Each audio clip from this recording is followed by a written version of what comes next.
Good morning all. तो last topic जो हमने पढ़ा था that is about the Henry's law and its application. तो अकॉर्डिंग टू हेनरी हमने ये पढ़ा था that pressure applied on the gas is directly proportional to the solubility of gas in liquid, right. Next हमारे पास है राउल्स लॉ। तो पहले तो राउल्स लॉ बेस्ड किस पे है? तो राउल्स लॉ हमारा है अबाउट लिक्विड लिक्विड सॉल्यूशंस। तो लिक्विड लिक्विड का मतलब क्या हुआ? दैट यहाँ पे हमारा जो सॉल्वेंट है वो भी लिक्विड होगा और जो सॉल्यूट है वो भी लिक्विड होगा। हमने इससे पहले भी लिक्विड सॉल्यूशंस पढ़ा था, बट उसमें हमने गैस इन लिक्विड की बात की थी, solubility of gas in liquid. तो वहां पे हमारे पास लिक्विड सॉल्यूशन का दूसरा टाइप था। मैंने बताया था स्टार्टिंग ऑफ द चैप्टर में कि हमें पूरे चैप्टर में लिक्विड सॉल्यूशंस की बात करनी है। तो दूसरा हमारे पास है liquid solute in liquid solvent, जो कि राउल्स लॉ पे हमारा ये जो मेन फैक्ट है ये राउल्स लॉ पे चलेगा। अब अगर हम बात करते हैं कि हम इसमें क्या पढ़ने वाले हैं, तो सबसे पहले हमें इसमें ये पता होना चाहिए कि वेपर प्रेशर का मतलब क्या होता है। जो टर्म हम यहाँ पे यूज करने वाले हैं related to pressure, that is vapour pressure. तो वेपर प्रेशर का मतलब क्या हुआ?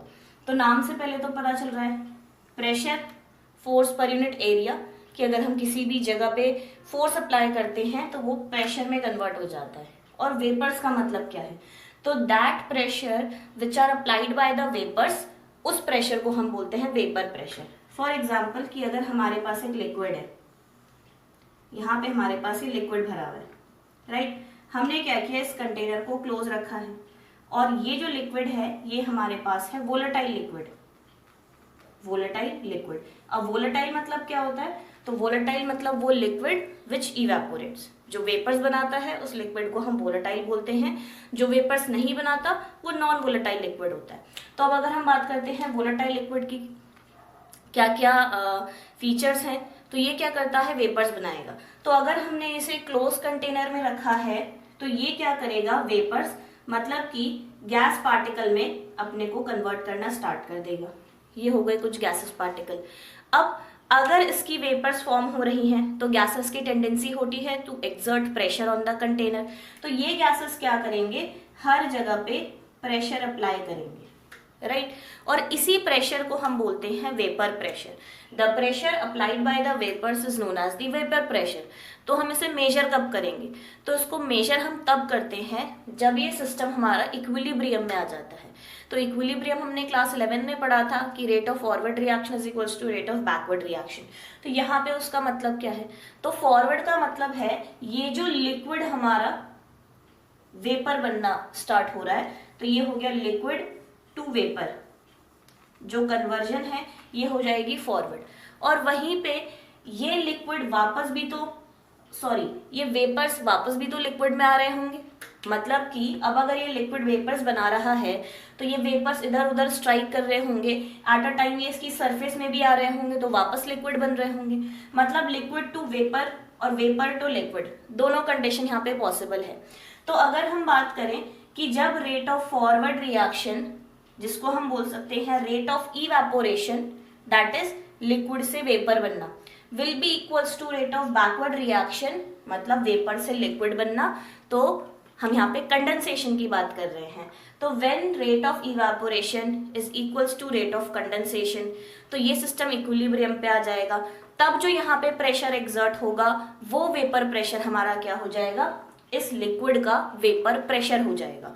तो pressure exerted by the liquid at equilibrium is known as the vapour pressure, right. तो ये तो हो गया कि वेपर प्रेशर क्या होता है। अब मैंने स्टार्टिंग में बताया कि हमें यहाँ पे किस टाइप के सॉल्यूशन को पढ़ना है, हमें यहाँ पे पढ़ना है लिक्विड इन लिक्विड सॉल्यूशन को। तो अगर मैं बात करूं लिक्विड इन लिक्विड, तो इसमें हमारे पास अगर हम बात करते हैं एक सॉल्वेंट की, तो सॉल्वेंट को हम क्या मानते हैं कि जनरली ये क्या होगा, हमारे पास वोलेटाइल ही होगा। ऐसा नहीं है कि नॉन वोलेटाइल सॉल्वेंट होता ही नहीं है, बट जनरली हमारे पास वोलेटाइल सॉल्वेंट अगर हमने कंसिडर किया, फॉर एग्जांपल वाटर, अल्कोहल्स, तो ये हमारे पास वोलेटाइल होते हैं, एसीटोन। तो अगर हमारे पास सॉल्वेंट वोलेटाइल है और जो लिक्विड है वो भी वोलेटाइल है, अगर हमने अल्कोहल को वाटर में मिलाया तो अगेन वोलेटाइल इन वोलेटाइल का बात हो जाएगा। तो अगर हम एक सॉल्यूट लेते हैं और उसमें हम सॉल्वेंट डालते हैं तो कंडीशन दो हो सकती है, जरूरी नहीं है ये वोलेटाइल ही होगा। इस पे हमारे पास दो कंडीशन पॉसिबल है कि सपोज हमारे पास एक सॉल्वेंट था विच इज लिक्विड, राइट। हमने क्या किया, इसमें सॉल्यूट डाला, तो पॉसिबिलिटी है कि सॉल्यूट हमारा वोलेटाइल हो, और वोलेटाइल में पॉसिबिलिटी क्या होगी कि ये लिक्विड ही होगा। लिक्विड्स जनरली क्या होते हैं, वोलेटाइल होते हैं। और पॉसिबिलिटी ये भी है कि ये जो सॉल्यूट है ये हमारा नॉन वोलेटाइल हो, और जनरली नॉन वोलेटाइल्स कौन होते हैं, सॉलिड्स, राइट। सॉलिड खुद से तो वेपर्स बनाएगा नहीं। तो हमारे पास दो कंडीशन है, एक हमारे पास volatile liquid in volatile solvent and non volatile solid in volatile solvent. तो हमें यहाँ पे ये दो केसेस डिस्कस करने हैं। इसमें से राउल्स लॉ किस पे बेस्ड है, तो राउल्स लॉ की पहले हम कंडीशन देख लेते हैं कि राउल्स लॉ है क्या। तो राउल्स लॉ ऑलमोस्ट हमारा हेनरीज लॉ से ही सिमिलर है, दैट अगर हमारे पास एक कंटेनर है और हमने यहाँ पे वोलेटाइल लिक्विड भरा हुआ है, हेनरी लॉ पे हमने वोलेटाइल लिक्विड की बात नहीं की थी, राउल्स लॉ में हम वोलेटाइल लिक्विड की ही बात कर रहे हैं। तो अगर हमारे पास एक वोलेटाइल लिक्विड है तो ये खुद से ही वेपर्स बना रहा होगा, ये क्लोज कंटेनर है तो ये खुद से ही वेपर्स बना रहा होगा, राइट। राउल्स ने रिलेशन किस में दिया था, तो इन्होंने भी रिलेशन दिया था प्रेशर में एंड सॉल्युबिलिटी में। अब अगर मैं यहाँ पे चेक करूं कि ये दोनों डायरेक्टली प्रोपोर्शनल होंगे या इनवर्सली, तो अगर हम बात करते हैं प्रेशर और सॉल्युबिलिटी की, तो अब सपोज ये हमारे पास पिस्टन है और हमने यहाँ पे क्या किया, प्रेशर अप्लाई करना स्टार्ट किया, हमने यहाँ पे वेट्स रख दिए। ये लिक्विड था जो कि ऑलरेडी वेपर्स बना रहा था, मतलब यहाँ पे कुछ वेपर प्रेशर लग रहा है। तो हमने क्या किया, इस पिस्टन पे प्रेशर अप्लाई करना स्टार्ट किया। तो ऑन इंक्रीजिंग द प्रेशर क्या होगा कि जैसे जैसे हम यहाँ प्रेशर लगाएंगे ये जो वेपर्स बन रहे थे ये वापस से लिक्विड में डिसॉल्व होना स्टार्ट हो जाएंगे।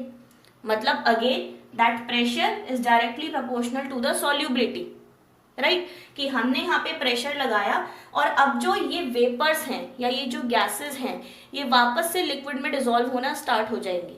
लेकिन यहाँ पे जो गैस है वो अलग से नहीं डाली है हमने, ये गैस इसी लिक्विड से बनी हुई है, वोलेटाइल लिक्विड की, राइट। तो according to Raoult's law the pressure applied on the gas is directly proportional to the solubility of gas in liquid। और यहाँ पे एक नया वर्ड क्या ऐड हो जाएगा, फॉर वोलेटाइल कंपोनेंट। तो राउल्स लॉ को अगर हम पूरा डिफाइन करते हैं तो राउल्स लॉ हो जाएगा for any volatile component the pressure applied on the gas is directly proportional to the solubility of gas in liquid, right। और ये मैथमेटिकल स्टेटमेंट बिल्कुल वैसी ही है कि pressure is directly proportional to solubility. अब अगर हम ये प्रोपोर्शनलिटी का साइन हटाते हैं तो इक्वल्स टू एक कांस्टेंट आएगा और इनटू हमारे पास सॉल्युबिलिटी ही चल रही है। अब ये जो कांस्टेंट है ये कांस्टेंट हो जाएगा हमारे पास पी नोट। तो यहाँ पे पी नोट क्या है, तो पहले तो फॉर्मूला बन जाएगा P is equals to P not into solubility. Solubility को हमने क्या से डिनोट किया था, मोल फ्रैक्शन से। तो P is equals to P not into solubility. अब ये यहाँ पे पी नॉट क्या है, तो पी नॉट कॉन्स्टेंट तो है बट इस कॉन्स्टेंट को बोलते क्या है, तो ये हमारे पास है pure vapour pressure, pure vapour pressure of any solvent. किसी सॉल्वेंट का भी प्योर वेपर प्रेशर क्या होगा, क्योंकि अगर मेरे पास एक वोलेटाइल लिक्विड है और अगर मैं इक्विलिब्रियम पे इसे मेजर करूंगी तो उस टाइम पे जो वेपर प्रेशर होगा वो प्योर लिक्विड का होगा। तो ये पी नॉट हमारे पास क्या है, प्योर लिक्विड का वेपर प्रेशर है। अब यहाँ पे हमारे पास जितनी भी ये नॉट वाली टर्म्स चलेंगी वो सारी की सारी प्योर के लिए ही यूज होंगी। और ये पी क्या है फिर, तो ये पी हमारे पास वेपर प्रेशर ऑफ सॉल्यूशन है, कि सॉल्यूशन पे जो हमने प्रेशर अप्लाई किया उस टाइम पे जो वेपर प्रेशर होगा that is equals to the pure vapour pressure into the mole fraction. तो अगर राउल्स लॉ हम डिफाइन करेंगे तो Raoult's law for any volatile component the pressure is directly proportional to the solubility of the gas in liquid. Proportionality हटाने पे constant आया, वो constant हमारे पास है पी नॉट। पी नॉट होता है हमारे पास pure vapour pressure of any liquid, right. अब इसी को अगर हम लिक्विड इन लिक्विड वाले केस के लिए थोड़ा सा अगर हम इसे क्या करते हैं सिंप्लीफाई या बोलो कि एक रिलेशन डिराइव करते हैं कि व्हाट इज द रिलेशन अगर हम सॉल्यूशन के केस में बात कर रहे हैं, क्योंकि हमें क्या करना है, हम सिर्फ एक सिंगल कंपोनेंट की बात नहीं करेंगे, हम बात कर रहे हैं कि सॉल्यूशन में क्या इफेक्ट होगा। तो राउल्स लॉ सबको समझ में आ गया कि राउल्स लॉ हमारे पास था कि pressure is directly proportional to solubility. अब राउल्स लॉ में अगर मैं पहले केस की बात करूं कि what was the first case, तो पहला केस हमारे पास है that solution containing solute which is volatile and solvent which is also volatile, right। तो ये हमारे पास आ जाएगा पहला केस कि हमारे पास एक सॉल्यूशन है, इसमें हमारे पास सॉल्यूट और सॉल्वेंट है जो कि दोनों ही वोलेटाइल है। तो अब अगर मैं अकॉर्डिंग टू राउल्स लॉ बात करती हूँ, सपोज ए को मैं यहाँ पे सॉल्वेंट मान रही हूँ और बी को हम यहाँ पे सॉल्यूट मान रहे हैं, ठीक। ऐसा कुछ रूल नहीं है कि ए सॉल्वेंट ही होना चाहिए बी सॉल्यूट ही होना चाहिए, बट अगर हम जनरली बात करते हैं तो हमारे पास जो बुक्स में ए बी डिनोट किया गया है वो ए सॉल्वेंट के लिए है और बी सॉल्यूट के लिए है। इसको चेंज भी कर सकते हैं, वो हम पे डिपेंड है, राइट। तो अब ए को हमने सॉल्वेंट माना, बी को हमने सॉल्यूट माना। Now according to Raoult's law मैंने कहा दोनों ही वोलेटाइल है तो राउल्स लॉ दोनों पे ही एप्लीकेबल होगा। तो P A is equals to P naught A into zeta A. ये अकॉर्डिंग टू राउल्स लॉ हमने क्या किया, सॉल्वेंट की कंडीशन लिखी। ये क्या है, vapour pressure of solvent in the solution. ये रहा सॉल्यूशन, तो यहाँ पे ए अपने कुछ तो वेपर्स बना रहा होगा, तो ये उस वेपर प्रेशर की बात हो रही है। और पी नॉट ए क्या है, पी नॉट ए है प्योर वेपर प्रेशर, कि जब ये ए अकेला था तो इंडिविजुअली इसके कितने वेपर बन रहे थे ये वो है। और ये कब, ये वेपर प्रेशर है सॉल्यूशन में, कि जब ये सॉल्यूशन में आ गया तब ये कितने वेपर्स बना रहा है, राइट। और जीटा ए क्या हो जाएगा, that solubility of gas in liquid. तो गैस का मतलब क्या हुआ कि मोल फ्रैक्शन ऑफ ए की हम बात कर रहे हैं इस लिक्विड में, right. Now according to Raoult's law volatile component तो हमारा सॉल्यूट भी है यानी कि बी भी है, तो हम वो बी के लिए भी लिख सकते हैं कि P B is equals to P naught B into zeta B, right. क्योंकि ए भी वोलेटाइल था बी भी वोलेटाइल था, तो हम दोनों के लिए राउल्स लॉ लगा सकते हैं कि पी ए और पी बी की वैल्यू होगी इतनी। यहाँ पे पी बी क्या है, तो पी बी हमारे पास वेपर प्रेशर ऑफ सॉल्यूट है in solution. P naught B क्या है, तो ये pure vapour pressure of solute, कि जब ये इंडिविजुअल था तब ये कितने वेपर्स बना रहा था। और मोल फ्रैक्शन ऑफ बी वहां पे हम मोल फ्रैक्शन ऑफ बी यहाँ पे रखा हुआ है, राइट। अब हमें क्या करना है कि अगर हमारे पास ये सॉल्यूशन है तो यहाँ पे टोटल इस कंटेनर पे कितना प्रेशर लग रहा होगा, यानी कि टोटल वेपर प्रेशर। तो टोटल वेपर प्रेशर हम कैसे कैलकुलेट कर सकते हैं, that P T that is total pressure is equals to P A plus P B. ये कैसे आया, तो हमने क्लास 11th में पढ़ा था Dalton's law of partial pressure, कि अगर हमें टोटल प्रेशर निकालना है किसी भी कंटेनर का तो वहां पे हम इंडिविजुअल जितने भी प्रेशर्स हैं उनको ऐड कर देंगे। तो यही हुआ यहाँ पे, मुझे कंटेनर का टोटल प्रेशर निकालना है तो मैंने क्या किया, इंडिविजुअल प्रेशर्स को यहाँ पे ऐड कर दिया, राइट। कंडीशन क्या थी, वहां पे ये था कि नॉन रिएक्टिंग गैसेस होनी चाहिए। यहाँ पे हमारे पास ये नॉन रिएक्टिव लिक्विड्स हैं, क्योंकि अगर मैं बात करती हूँ शुगर और वाटर को हमने मिलाया तो कोई नया कंपाउंड नहीं बना। शुगर और वाटर जस्ट आपस में मिक्स हुए, कोई केमिकल रिएक्शन नहीं हुई, वो फिजिकली आपस में मिक्स हो गए। तो यहाँ पे भी हमारे पास क्या है, according to Dalton's law total pressure is equals to the individual pressures of the component. तो हमने यहाँ पे P A plus P B लिख दिया, राइट। अब अगर मैं यहाँ पे वैल्यूज पुट करूं तो P A is equals to P naught A into zeta A and P B is equals to P naught B into zeta B. Right. अब अगर हम बात करते हैं कि यहाँ पे पी नॉट ए और पी नॉट बी में से बड़ा कौन होगा, मतलब किसकी वैल्यू बड़ी होगी, तो सपोज कर लेते हैं इफ, एक कंडीशन हम मान लेते हैं, if P naught A is greater than P naught B.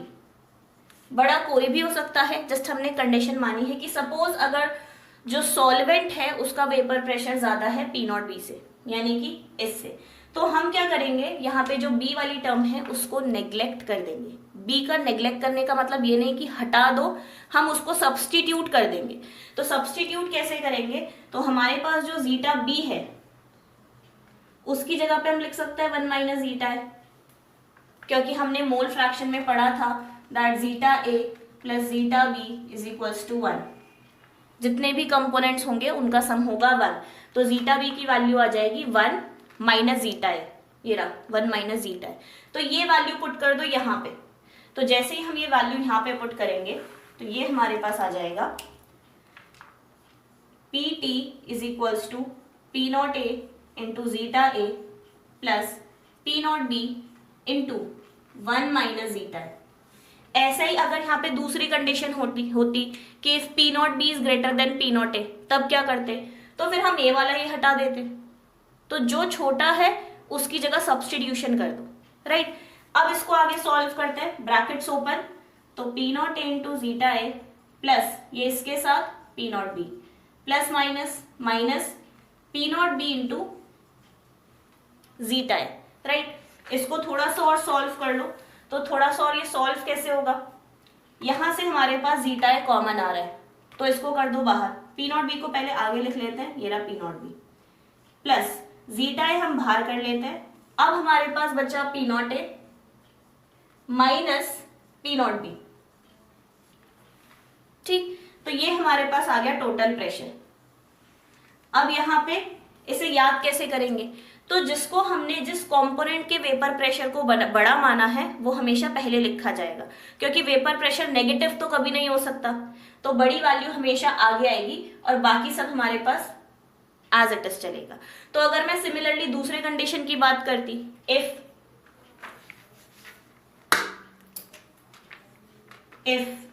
P naught B is greater than P naught A, तो जस्ट इसका रिवर्स, जहां जहां पे बी है वहां वहां पे हमारा क्या आ जाता, ए आ जाता।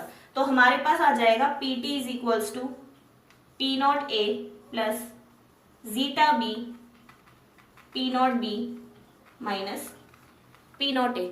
चेक करके भी देख सकते हैं, तो पी नॉट बी बड़ा है तो हम सब्स्टिट्यूशन क्या करेंगे, zeta A is equals to 1 minus zeta B, right, यही सब्स्टिट्यूशन होगा। तो एक बार सब्स्टिट्यूट करके चेक कर लो, तो हमारे पास आ जाएगा P T is equals to P naught A, इस जगह पे मैं वैल्यू रख रही हूं, या मैं इक्वेशन एक बार वापस लिख देती हूँ, P naught B into zeta B, ये इक्वेशन। तो हमें सब्स्टिट्यूट करना है जीटा ए की जगह पे, मतलब यहाँ पे।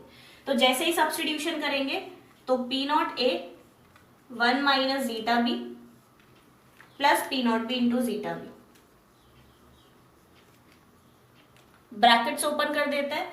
तो ऑन ओपनिंग द ब्रैकेट्स, तो जैसे ही ब्रैकेट ओपन किया, मैं ये वाला पार्ट यहां से रब कर देती हूँ या फिर यहां पे लिख देती हूँ, राइट। तो जैसे ही ब्रैकेट ओपन करेंगे ये हमारे पास आ जाएगा P T is equals to P naught A minus P naught A into zeta B, और प्लस वो वैसे ही चल रहा है P naught B into zeta B, right. अब हमारे पास क्या बचा, यहाँ पे जीटा बी कॉमन है तो बाहर कर दो, तो ये बचा P naught A plus zeta B. मैंने प्लस लिखा है तो मैं इसकी वैल्यू को पहले लिख के चल रही हूँ, तो ये रहा P naught B minus P naught A, तो ये रहा माइनस पी नॉट ए, राइट। खुद से चेक करो क्या सारी वैल्यूज ए का बी या बी का ए हुआ या नहीं। तो देखो P naught B P naught A, zeta A zeta B, P naught A P naught B P naught B P naught A का बी हो गया और बी का ए हो गया। तो ये हमारे पास आ गया टोटल प्रेशर, अगर हमारे पास पी नॉट बी ज्यादा है तब, राइट। तो यहाँ पे अब अगर पी नॉट बी ज्यादा है तो वेपर प्रेशर की वैल्यू नेगेटिव नहीं होगी, तो देखो उसी को पहले लिखा हुआ है, राइट। तो ये वाली टर्म्स हमारी बी की चल रही हैं, बाकी टर्म्स हमारी ए की चल रही हैं। तो ये तो हो गया हमारे पास टोटल प्रेशर क्या होता है और राउल्ट्स लॉ क्या होता है। तो राउल्ट्स लॉ से हमने क्या किया कि अगर हमारे पास एक सोल्यूशन है तो उसका टोटल प्रेशर कितना आएगा, हमने वो निकाल लिया। अब आता है हमारे पास कि हम इनका ग्राफ प्लॉट करेंगे। तो ग्राफ किस किस के बीच में प्लॉट करेंगे, तो ग्राफ हम प्लॉट करेंगे तीन इक्वेशंस के। एक इक्वेशन तो यही है जो मैंने लिख रखी है, दो इक्वेशन और ले लेते हैं राउल्ट्स लॉ की, फर्स्ट और सेकंड वाली, कि P A is equals to P naught A into zeta A. इसको थोड़ा सा नीचे लिख देती हूं मैं, P A is equals to P naught A into zeta A. दूसरी equation P B is equals to P naught B into zeta B. तो ये तीन इक्वेशन के बीच में हम क्या करेंगे, ग्राफ प्लॉट करेंगे, ये और ये, राइट। अब क्वेश्चन ये है कि अगर हमें ग्राफ प्लॉट करना है तो एक्स एक्सिस और वाई एक्सिस पे हम रखेंगे क्या, क्योंकि हमारे पास दो एक्सिस होते हैं तो दो एक्सिस के अकॉर्डिंग दो वेरिएबल भी होने चाहिए। तो अब इक्वेशंस में चेक करो कि हमारे पास कौन कौन से वेरिएबल्स आ रहे हैं। तो एक तो हमारे पास चल रहा है पी, अब कोई फर्क नहीं पड़ता वो पी ए है पी नॉट ए है, बट वो है पी विच मीन्स प्रेशर। तो एक हमारे पास चल रहा है प्रेशर, दूसरा हमारे पास चल रहा है मोल फ्रैक्शन। तो पूरी तीनों इक्वेशन में यही दो टर्म्स हैं, तो हम इन्हीं दोनों टर्म्स को क्या करते हैं, प्लॉट कर लेते हैं।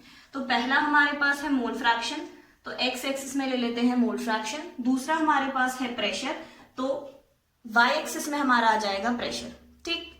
अब प्लॉटिंग होगी कैसे, तो हम मोल फ्रैक्शन को फिक्स कर देते हैं। फिक्स करने का मतलब है उसकी दो वैल्यूज ले लेते हैं।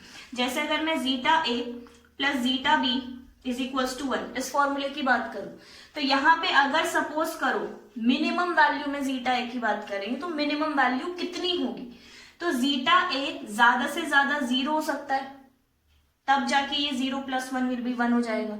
और जीटा ए की मैक्सिमम वैल्यू क्या हो सकती है कि ज्यादा से ज्यादा पॉसिबल है कि सॉल्यूशन में पूरा अमाउंट ही इसी का होगा, तो ये 1 हो सकता है। तो 1 + 0 विल बी 1। तो अगर हम मोल फ्रैक्शन की बात करते हैं तो एक कंपोनेंट की मिनिमम वैल्यू हो सकती है 0 और मैक्स टू मैक्स उसकी वैल्यू हो सकती है 1। तो यहाँ पे हम जीटा ए एक बार 0 लिख देते हैं उसकी मिनिमम वैल्यू, क्योंकि ये ओरिजिन है, और एक बार हम जीटा ए को 1 रख देते हैं उसकी मैक्सिमम वैल्यू। इसके बीच में कुछ भी पॉसिबल है, राइट। अब हम प्लॉटिंग स्टार्ट करते हैं पहली इक्वेशन से, कि अगर हमारे पास जीटा ए की वैल्यू 0 है तो समथिंग इंटू 0 0 हो जाएगा। तो पी ए की वैल्यू भी आ गई 0, तो एक पॉइंट तो हो गया ये 0,0 हमारा, राइट। दूसरा कि अगर जीटा ए की वैल्यू 1 है तब क्या होगा, तो अगर जीटा ए की वैल्यू 1 है तो P A is equals to P naught A. तो ये रहा जीटा ए 1, और यहाँ ग्राफ पे कहीं आ रहा होगा हमारा पी नॉट ए, सपोज यहाँ पे कहीं पी नॉट ए है, तो हम प्लॉट कैसे करेंगे, ये रहा पी नॉट ए, ये रहा हमारा 1, तो यहाँ पे कहीं हमारे पास क्या आ रहा होगा, दूसरा पॉइंट आ रहा होगा। जब भी हम प्लॉट करते हैं, सपोज हमें 2,2 प्लॉट करना है, तो हम कैसे प्लॉट करते हैं, हम यहाँ पे देखते हैं 2 कहाँ है, फिर वाई एक्सिस में देखते हैं 2 कहाँ है, और ये पॉइंट्स को हम यहाँ प्लॉट करते हैं 2,2। तो वैसे ही हमने यहाँ पे भी किया, हमने चेक किया जीटा है 1 कहाँ पे, तो यहाँ पे। तो पी ए की वैल्यू है P naught A, P naught ए कुछ तो वैल्यू होगी 4, 5, 6 कुछ तो वैल्यू होगी, तो लेट वो वैल्यू कहीं यहाँ पे है, तो हमने प्लॉट कर दिया वो ग्राफ, राइट। अब दो हमें पॉइंट मिल गए हैं, 2 पॉइंट ग्राफ को ज्वाइन करने के लिए इनफ होते हैं। तो ये 2 पॉइंट को अगर हम ज्वाइन करेंगे तो हमारा एक ग्राफ आ जाएगा जो कि होगा पी ए का, राइट। तो हमने पी ए का ग्राफ यहाँ पे क्या कर लिया है, प्लॉट कर लिया है। तो ये है पी ए की लाइन। अब बिल्कुल ऐसे ही हम पीबी का भी प्लॉट करेंगे, तो पीबी क्या दूसरा ग्राफ बनाएंगे, बिल्कुल भी नहीं, हम पीबी को इसी ग्राफ में प्लॉट करेंगे। कैसे, पीबी में 2 टर्म्स है, प्रेशर और मोल फ्रैक्शन। मोल फ्रैक्शन हम ऑलरेडी लेके चल रहे हैं, ये है प्रेशर की एक्सिस। अब मैं इसके पैरेलल अगर एक और एक्सिस बनाऊंगी तो वो भी तो प्रेशर ही माना जाएगा, ये भी तो प्रेशर है। वाई एक्सिस के पैरेलल मैं कोई भी अगर एक्सिस लेती हूं तो ये सारी वाई एक्सिस ही होती हैं। सेम यहाँ पे कि अगर मैंने वाई एक्सिस के पैरेलल एक एक्सिस ड्रॉ की है तो वो भी तो वाई एक्सिस ही है, मतलब कि प्रेशर की एक्सिस है। तो ये पी ए के लिए चल रहा था, वो पी बी के लिए चलेगा। अब मोल फ्रैक्शन कैसे प्लॉट करेंगे, तो चलो एक्स एक्सिस तो मोल फ्रैक्शन का ही है, तो हम यहीं पे जीटा बी प्लॉट करेंगे। अब ये सोचो कि अगर जीटा ए की वैल्यू पूरी की पूरी 1 है, ये है जीटा ए 1, तो अगर ये पूरा का पूरा 1 है उसका मतलब कि जीटा भी उस टाइम पे 0 होगा, तो ये रहा जीटा भी 0, राइट। अगर जीटा ए की वैल्यू 0 है मतलब कि ये 0 है, तो उस टाइम पे जीटा भी पूरा का पूरा 1 होगा, तो मतलब कि हमारे पास यहां पे zeta B is equals to 1 है। ये प्लॉट हो गए, तो ये हमारा ग्राफ हो गया ऐसा सेकंड इक्वेशन के लिए। अब वापस से वैल्यूज चेक करो, तो अगर जीटा बी की वैल्यू 0 है तो 0 इंटू समथिंग 0, तो ये आ गया हमारा ओरिजिन। जीटा बी की वैल्यू 0 तो पीबी भी हमारा हो जाएगा 0, राइट। दूसरा चेक करो, जब जीटा बी की वैल्यू है 1, तो जब जीटा बी की वैल्यू है 1 तो P B is equals to P naught B. तो पी नॉट बी की वैल्यू सपोज यहां पे कहीं आ रही है, हमने यही मार्क कर लिया, तो जीटा बी की वैल्यू 1 यहाँ पे कहीं है और पी भी सपोज हमारा यहाँ पे कहीं है। तो सेम वैसे ही जैसे हम प्लॉट करते हैं 1,1, 2,2 या 2,3, तो पीबी की वैल्यू ये रही, जीटा बी की वैल्यू ये रही, तो ये आ गए हमारे 2 पॉइंट। इन दोनों को ज्वाइन कर दो तो ये आ जाएगा हमारा पी बी का ग्राफ। अब क्वेश्चन ये है कि क्या मैं पीबी को ऊपर भी प्लॉट कर सकती हूँ या नीचे ही प्लॉट करना पड़ेगा। ऊपर से मेरा मतलब है इसके कंपैरिजन में कि बराबर रखे, नीचे रखे या ऊपर रखे। तो जब मैं ये वाली इक्वेशन डिराइव कर रही थी तो मैंने यहाँ पे कंडीशन लिखी थी that P naught A is greater than P naught B, या फिर यहीं पे चेक कर लो, मैंने कहा था प्रेशर नेगेटिव नहीं होता, तो मतलब पी नॉट ए पहले लिखा है तो ये वैल्यू बड़ी है, तो इसलिए मैंने पी नॉट ए को ऊपर प्लॉट किया है, ये पी नॉट ए, और पी नॉट बी को मैंने नीचे प्लॉट किया है, क्योंकि जो तीसरी इक्वेशन है उसकी कंडीशन हम यही मान के चल रहे हैं कि P naught A will be greater than P naught B, right. अगर दूसरी वाली कंडीशन लेते कि P naught B is greater, तो बस इस पॉइंट को ऊपर रखना और कुछ भी नहीं करना, ठीक है। अब तीसरी इक्वेशन पे आ जाओ, 2 इक्वेशन का ग्राफ प्लॉट हो गया, अब हम तीसरी इक्वेशन पे आते हैं, टोटल प्रेशर। तो अब जीटा ए यहां पे है, इसके अकॉर्डिंग हम चलेंगे। तो अगर जीटा ए की वैल्यू 0 है, 0 इंटू समथिंग 0, ये पूरी टर्म हट जाएगी, तो total pressure is equals to P naught B, तो ये रहा पी नॉट बी। कब? जब जीटा ए की वैल्यू 0 थी, तो देखो जीटा ए 0 और ये रहा पी नॉट बी, तो एक पॉइंट हो गया हमारा ये, राइट। दूसरा चेक करते हैं, तो अगर जीटा ए की वैल्यू 1 है, ये रहा जीटा ए 1, तो ब्रैकेट्स हटा दो, 1 की मल्टीप्लाई होगी कोई फर्क नहीं पड़ेगा, ब्रैकेट्स हट गए। अब पी नॉट बी प्लस का, पी नॉट बी माइनस का कैंसिल हो गए, तो total pressure will be equals to P naught A. तो पी नॉट ए कहाँ है? ये रहा। तो जब जीटा ए की वैल्यू 1 है तो हमारी वैल्यू आ गई पी नॉट ए के बराबर। तो ये रहे 2 पॉइंट्स, दोनों पॉइंट को ज्वाइन कर दो तो ये रहे हमारे दोनों पॉइंट। तो ये लाइन किसकी है? ये है टोटल प्रेशर की। टोटल प्रेशर था क्या? तो total pressure is equals to P A plus P B, और इसी को हमने क्या किया था, डिराइव करके फिर हम ये वाली इक्वेशन लेके आए थे। ऐसे ही किया था कि हमने इसे डिराइव किया और फिर हम ये वाली इक्वेशन लेके आए थे। तो हमने शॉर्ट में लिख दिया कि P T is equals to P A plus P B. तो ये ग्राफ हमारा है राउल्स लॉ का ग्राफ, जिसको हमने 3 पार्ट्स में डिवाइड किया, एक पी ए, एक पी बी और एक टोटल प्रेशर, ठीक है। अब ये वाला जो केस था ये वो था जिसमें सॉल्यूट भी वोलेटाइल है और सॉल्वेंट भी वोलेटाइल है, दोनों वोलेटाइल है। तो देखो ए और बी दोनों टर्म्स आ रही हैं। हमें सेकंड पढ़ना है जिसमें solution containing non volatile solute and volatile solvent, ठीक। तो ये है हमारा राउल्स लॉ का फर्स्ट केस। इसको एक बार कहीं पे अगर ऐसा लगता है नहीं समझ में आया, उसको वापस से एक बार देखना, उसके बाद हम एक बार डाउट सेशन ले लेंगे, ठीक। Thank you.